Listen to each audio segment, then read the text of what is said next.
Labas rytas, malonu ir vėl susitikti prie TV ekranų su visais, kurie tyčia ar netyčia įsijungia TV6. Tiems, kas mus dabar stebi netyčia, trumpai pasakysiu, kad jūs žiūrite Atliekų kultūrą, televizinį gidą, kaip gyventi taupiau, gal nepabijokime to žodžio tvariau, gražiau ir prasmingiau. O tiems, kas įsijungia televizorių ir laukia mūsų laidos, sakau ačiū.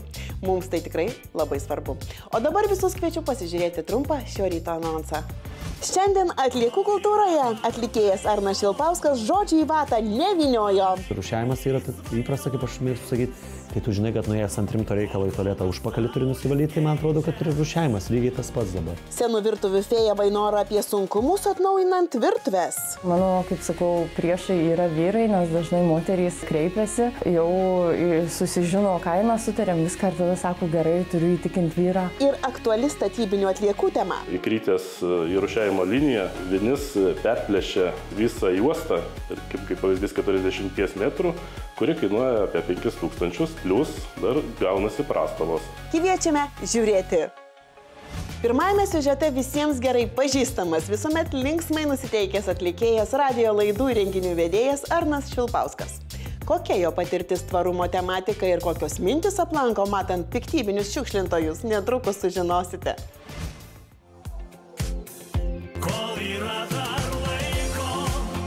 Atlikėjas renginių ir radijo laidų vedėjas Arnas Švilpauskas jau kelerius metus su žmona ir dukrytė gyvena jaukiame kotedže už Vilniaus. Ir tik čia atsikrausčius išsyk pradėjo spręsti kasdienius klausimus. Kaip pavyzdys, atsikrausim iš tuos namus, reikia konteinerių. Ir tavęs klausia, sako, ar vieną bendrą, ar rūšiuosit? Tai aišku, rūšiuosim. Pabandom. Stiklui, popieriui, ten plastikui, metalui, ar ne, ir tos bendros buitinės. Tai atsiranda galų gale kieme žolė. Tu pjauni ją kažkur reikia dėti kur. Tai reikia komposto tada. Tai turiu 2 komposto dėžės. Tai kažkokie obuoliai, bulvės, dar kažkas pasibaigė kur dėti. Tai irgi tą patį komposto. Tai atsirado tas galų gale baldus, užsisakinėjant šiukšliadėžės dabar su ten 2-3 skirtingais kibirėliais, kur irgi rūšiuoti reikia, ar ne? Tai mes kažkaip pradėjom rūšiuoti ir tapom sąmoningesni. Ir žiūriu dabar ir mano tėvai irgi rūšiuoja, pas juos irgi atsirado konteineriai tie. Tai aš manau, kad žmonės sąmoningėja. Ir dabar šiais laikais apskritai turbūt rūšiavimas yra įprasta, kaip aš mėgstu sakyti, kai tu žinai, kad nuėjęs ant rimto reikalo į tualetą užpakalį turi nusivalyti, tai man atrodo, kad ir rūšiavimas lygiai tas pats dabar. Kažkaip net būna atvažiuoja svečiai, kurie nerūšiuoja, pavyzdžiui, ar ne? Ir ten atidarau ir matau, ten koks stiklinis sulčių butelis, žinai, įmestas į bendrą tą, kas čia tai padarė, žinai, kodėl čia taip. Ir tai tapo jau kažkaip įprasta. Iš pradžių galbūt žmonėm ir atrodo, kad oi, čia kiek daug vargo, koks čia rūpestis dabar čia atskirai kažkur dėti. Tai koks skirtumas, jeigu tu išmeti šiukšlę čia, tai tiesiog yra dar kita šiukšlių dėžė, kur tu gali išmesti. Manau, šiais laikais yra labai paprastai ir nesudėtinga. Ar negalima pavadinti išties neabejingų ir sąmoningų piliečių? Aš pabūsiu toks, gal čia labai sakys, o matai, koksai. Bet aš važiuoju ir pasižiūriu kaimynai ten, kur po vieną tik konteinerį išvaro. Žinau, kad veža jau ir stiklą, ir popierių, tai visi po 3 ten išvarė, o vieną tik. Tai galvoju, aš sunku nejaugi rūšiuoti atliekas, kodėl neturi 3 konteinerių. Tai aš čia buvo iš vis bairis toks, kad mum neatvežė iš vis konteinerių, kai mes čia apsigyvenom, tai mes mėnesį laiko neturėjom konteinerių. Mums siūlė važiuoti kažkur ten 10 km į kapų konteinerį mes šiukšlės. Nu, žodžiu, tai aš čia pakėliau tokį skandalą, tai čia visos radijo stotis, žinių tarnybos, ten juos užpuolė, tai labai greitai per porą dienų paskui atvežė. Arnas dalijasi ir kitais savo atradimais. Kažkada galvojau, man žmona mane versdavo visą laiką visus stiklinius butelius, stiklainius išplauti. Išplauti, nes reikia juos išplautus dėti. Sakau, palauk, tai tu nori pasakyti, kad, sakau, juos tai paima ir iš karto nepraplovus, neišdezinfekavus, jau iš karto ir nuo agurkėliai, čia šampanėlis buvo. Sakau, tai vis tiek juos plauna, kam plaut, sakau, kiek vandens išnaudoju. Ne, ir vis tiek plauti, ir mes plaudom, kol paskui perskaičiau, kad stiklinės aros nebereikia plauti. Tai ačiū Dievui su tokiu džiaugsmu, tik tai hop, nereikia plauti, nes seniau plaudavom. Žmona liepdavo. Dar vienas Arno pastebėjimas komposto klausimais. Aš žinau tik tiek, kad atvažiuoja kompostą surenka. Ir paskui už labai brangiai parduotuvėje žiūrėk tas maišelis 8 euriukai. Perki gėlytę sodint. Tai dabar nevelniu špygą, pas mane 2 komposto dėžės stovi ir aš pats iš apačios pakabliuoju ir sodinu gėlės, auga va. Arnas nelinkęs išlaidauti, bet dėl vieno žmogaus jis išlaidų neskaičiuoja. Vaikų labai brangus drabužiai. Aš žiūriu, mano ten batai 180, o vaiko 100 eurų. Tai aš sakau, bet tai kiek per visiškai mažyčiai ten mažiau tos medžiagos reikia. Vaiko rūbai labai brangus, apskritai visos prekės. Nes matyt, prekybininkai žino, kad mes taip mylim savo vaikus, kad perkam vis tiek kas geriausiai ir nežiūrim tos kainos. Nors kainų nežiūri, bet laikosi tam tikrų taisyklių. Mes užsiimam sąmoningą tėvystę, tai mes labai vengiam visokių plastikinių žaislų pertekliaus. Mes turim tam tikrą skaičių žaislų įvairiausių ir juos keičiam. Tai žodžiu, vaikas 2 mėnesius žaidžia su vienais žaislais, paskui jie būna greitai, kol vaiko nėra surenkami, iš viršaus atnešami kiti žaislai, jie paslėpiami ir vaikui tie patys seni žaislai atrodo kaip nauji. Tai stengiamės, kad tai būtų mediniai, kažkokie edukaciniai, dar kažkas tokie. Dažnai lankydamasis maisto prekių parduotuvėse Arnas turi rimtą priekaištą prekybininkams. Labiausiai tai pykstu ant prekybos centrų, nes dažniausiai savitarnos kasose nebūna popierinių maišelių. Bet irgi tas stengiuosi visą laiką jau su popieriniu maišeliu eiti iš parduotuvės, jeigu savo neturiu. Šiaip dažniausiai žmona prigrūda maišelių, kad reikia nusinešti. Ir su daržovėm visom tai irgi stengiuosi iš vis jokio maišelio neimti. Tiesiog paskui ten į saują, tai tą patį maišą sudėti. Arnas dalyjasi ir dar vieną istoriją susijusią su maisto ir virtuvės atliekomis. Neseniai mūsų bendrijos pirmininkas mūsų gatvės sako, turiu žalių butelių aliejų. Kam sakau, kokiam aliejų, gal čia už dyką aliejus gausim, bet mes irgi naudojam tik alyvuogių aliejų namie. Pasirodo, kad galim pilt seną aliejų, tu išsikepėjai kažką, gruzdinai, nors mes retai ką gruzdinam, tai gali supilti ir turiu irgi namie butelį, į kurį pilam aliejų. Beje, Arnas įsitikinęs, kad jo pasaulėžiūra itin pasikeitė po vieno svarbaus įvykio šeimoje. Mane labiausiai turbūt vaiko atsiradimas paveikė. Dėl to, kad tu supranti, kad po tavęs, kaip sako, po manęs nors ir tvanas, nei velnio, po tavęs lieka tavo vaikai sukuria šeimas ir aš labai norėčiau, kad mano vaikas gyventų švarioj, tvarkingoj, gražioj žemėj, sąmoningai, tarp sąmoningų žmonių. Norėdamas gyventi sąmoningų žmonių bendruomenėje, Arnas negali pakęsti šiukšlintojų. Padangos, pavyzdžiui. Parazitai, idiotai, gyvuliai. Aš nežinau, kaip galima nuvažiuoti mišką ir išpilti kažkokias tai šiukšlės, padangas kažkokias. Aš tai tokius žmonės, žinokit, prirakinčiau turbūt prie kokio stulpo, ištepčiau degutų karštą vasaros dieną, apipilčiau plunksnom ir tegul jie stovi savo. Ir pats dar vienas toks dalykas, kai važiuoju, aš buvau toks žmogus, o dabar nekenčiu jų, kuris parūko ir išmeta nuorūką per langą. Aš atsimenu savo paauglystę, tai taip ir būdavo, tai kaip dar čia. Ir net nežiūrėdavau per langelį, ten yra galia mašina ar ne. Dabar aš nežinau, kodėl, aš pamatau žiežibą, aš pasivėju tą mašiną, susilyginu lygiai ir parodau dar, tipo, ką.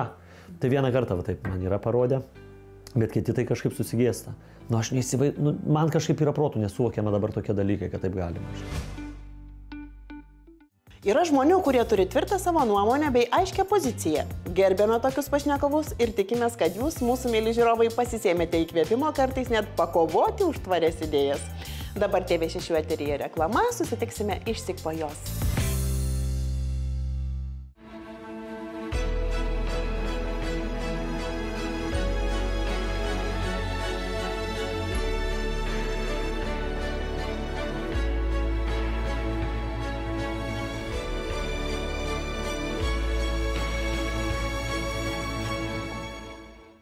Sveiki, tęsime laidą Atliekų kultūra.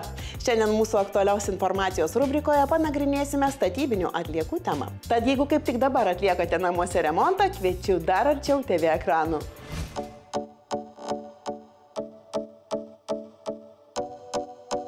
Kalbant apie statybinės atliekas, pirmas klausimas, kuris vis dar kyla ne vienam, ar jas galima mesti į mišrių komunalinių atliekų konteinerį. Pagrindė mišrios komunalinės atliekos yra suprantamos plačiaja prasme gyventojų, todėl reikėtų suprasti, kad tų frakcijų skirtingų visose mūsų namų ūkių atliekose yra įvairiausių. Ne? Tai kaip pavyzdys statybinės atliekos ir būti atskirai tvarkomos, tik tokiu būdu bus galima jas perdirbti ir vėl panaudoti. Kaip pavyzdys lytas, gipsą ar nestatybinės atliekas galima susmulkinti, atskirti tą tinkamą dalį, kurią galima panaudoti keliams, vėl naujai statybai, tačiau nešalinti sąvartinę.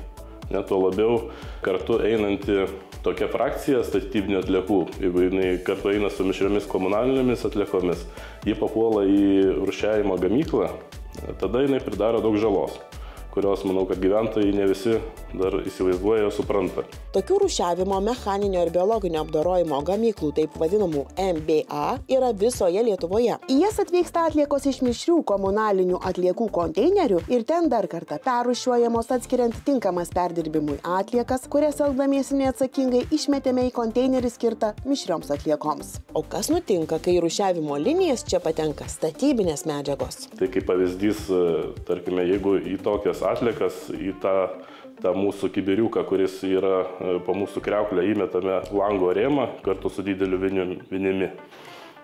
Tokiu atveju įkritęs į rūšiavimo liniją, tas vinis perplėšia visą juostą, tarkim, kaip pavyzdys 40 metrų, kuri kainuoja apie 5000, plus dar gaunasi prastovos. Ir 10-12 darbuotojų stovi, laukia, kol bus sutvarkyta linija. Štai pavyzdžiui, Marijampolės rūšiavimo gamykloje yra net atskiras etatas. Atsakingas specialistas peržiūri visą atvykusi mišrių komunalinių atliekų srautą, būtent dėl statybinių atliekų. Beje, kalbant apie statybinės atliekas, galite išgirsti ir kitą jų apibūdinimą – inertinės atliekos. Taip vadinamos statybinės atliekos atliekų tvarkymo sistemoje, tad nenustebkite. Kai pas mus atkeliauja inertinės, tai labiausiai gadina įrenginius. Mes netgi turim vieną rūšiuotoją, atvežusias mišrias komunalinės atliekas jis iš karto apžiūri, kai krautuvas semia jas, patikrina, ar nėra stambių kažkokių sunkių, kaip inertinių blokų. Dažnas atvejis jis būna, kaip iš kapinių atvažiuoja granitinių sunkių paminklėlių visokių, ar žmonės naujinasi, ar ką jie daro, bet tiesiog sumetami į mišrų konteinerį, kur turėtų, aišku, pristatyti ar į sąvartyno inertinę aikštelę, ar nuvežti į stambiagabričių atliekų aikštelę. Tai jie to nepadaro ir atkeliauja pas mus. Tai kenčia mūsų linijos, gadinami konvejeriai, gauna daug smūgių. Taigi išsiaiškinome, kad statybinių atliekų mesti į bendrą mišrių komunalinių atliekų srautą negalima. Tad kaip jomis teisingai atsikratyti? Pristatyti į didelių gabaritų atliekų surinkimo aikšteles arba sąvartynus. Kokia situacija Utenoje? Tokias atliekas šiai dienai Utenos regione turime 7 stambiagabaričių atliekų aikšteles. Gyventojai jas sėkmingai veža, sėkmingai apie jas vis daugiau sužino, net tiek rūšiavimo prasme, tiek adresų, ar ne, tiek lokalizacijos prasme, ir vis daugiau jomis naudojasi. Didelių gabaritų atliekų surinkimo aikšteles, į kurias galite pristatyti ne tik statybinės atliekas, rasite visoje Lietuvoje. Daugiau reikalingos informacijos sužinosite puslapyje www.atliekukultura.lt. Jei jums patogiau ir arčiau jas pristatyti į sąvartyną, tad taip pat galite padaryti. Pasižvalgykime po Marijampolės apskrities sąvartyne esančią inertinių atliekų aikštelę. Čia yra inertinių atliekų aikštelė, joje priimam atliekas ir iš gyventojų, ir iš įmonių. Tai yra betonas, plytos, keramikos gaminių mišiniai. Šias atliekas laikinai saugojam aikštelėje, sukaupus didesnį kiekį jas susmulkinam ir panaudojam atliekų perdengimams, kelių įrengimam ir kelių remontam. Į šią inertinių atliekų aikštelę esančią Marijampolės sąvartyne per metus atkeliauja apie 3000 tonų atliekų. Ir kol kas būtent šiame sąvartyne esančioje aikštelėje tokių atliekų galite pristatyti tiek, kiek norite ir turite. Limito kol kas nėra šitoje aikštelėje, bet yra bendras ribojamas kiekis, tai 3160 tonų vienu metu galim saugoti šitoje aikštelėje. Taigi statybinės arba kitaip inertinės atliekas turite pristatyti į didelių gabaritų atliekų surinkimo aikšteles arba sąvartynus. Šiukštu, nevežkite jų į mišką ir nemeskite į mišrių komunalinių atliekų konteinerius. Šįryt Antro šanso rubrikoje moteris, kuri antram gyvenimui prikelia senas virtuves. Sako, kad senutė virtuvė paversti iš naujo gimusią trunka vos 5 dienas. Susidomėjote? Kviečiu žiūrėti.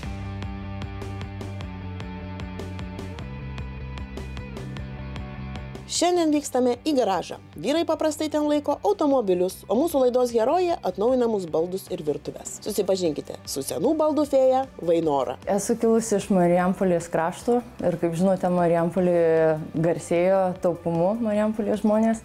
Tai taip ir pradėjau užsiimti šitą veiklą, kadangi prieš pirkdama naujus baldus pagalvojau, apsidairiau, pažiūrėjau, ką namuose turiu ir ką dar galima būtų panaudoti. Ne tik marijampolietiška taupumo dvasia įkvėpia perdarinėti senus baldus, bet ir pavyzdys matytas vaikystėje.